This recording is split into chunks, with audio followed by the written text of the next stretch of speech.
Olá, pessoal. Eu sou Isabela Venturini de Andrade. Eu sou aluna do terceiro ano do Colégio Agrícola de Palotina, faço curso técnico em agropecuária e, juntamente com a PUC de Toledo, eu desenvolvi esse projeto que é intitulado Análise do Desempenho Produtivo de Soja em resposta ao uso de reguladores de crescimento.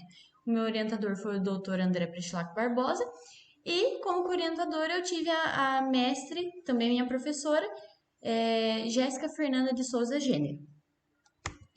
Bom, então aqui falando um pouco sobre a introdução.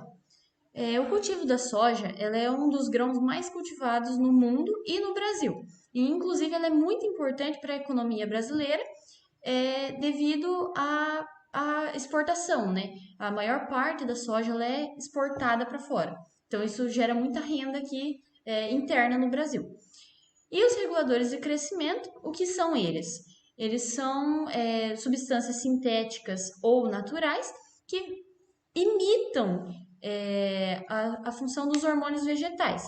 Então, aqui no projeto em si, eles têm a função de reduzir a estatura da planta e evitar o acamamento da soja, né? Já que ela ocasiona bastante danos às sementes.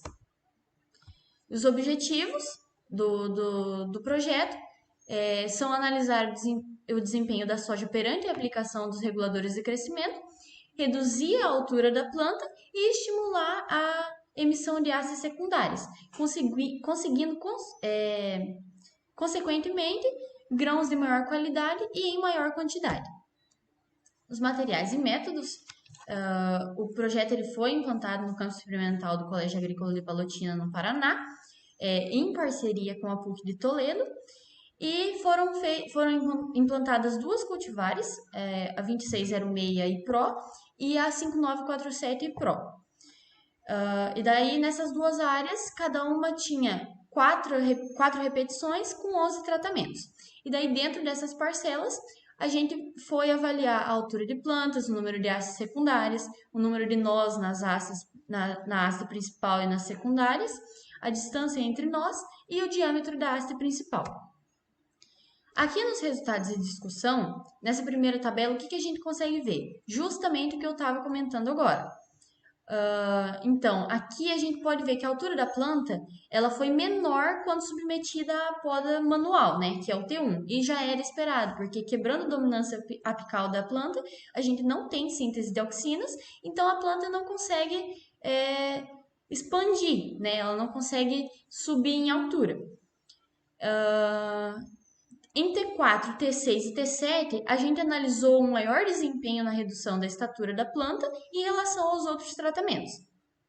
Na distância entre nós, foi possível verificar um maior resultado no T9, que foi a parcela de controle, né? Então não foi aplicado nenhum regulador.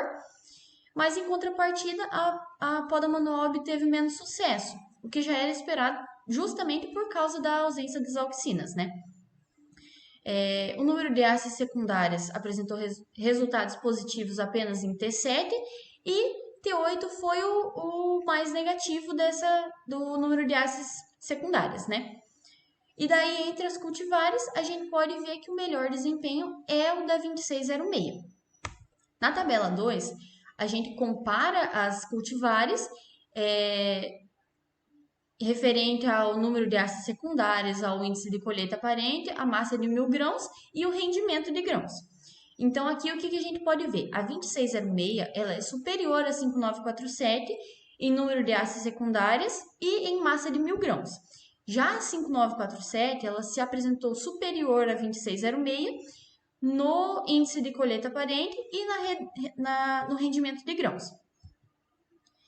Aqui na tabela 3, a gente tem comparação da cultivar em relação à aplicação dos produtos e a comparação das cultivares em si.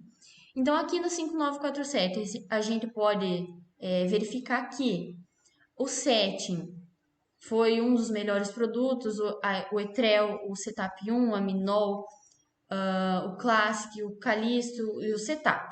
O pior foi o Modus, que ele não apresentou um desempenho tão significativo. Na 2606, os resultados foram mais homogêneos nessa avaliação. Mas o que melhor se mostrou com mais desempenho foi o setup 5. Bom, então nas considerações finais, os reguladores de crescimento na soja podem sim ser uma alternativa para o aumento considerável da produção e viabilizar, facilitar a vida do produtor rural, né? De maneira rentável e ainda conseguir aumentar a produção de maneira eficaz. E seria isso. Agradeço pela atenção e até a próxima.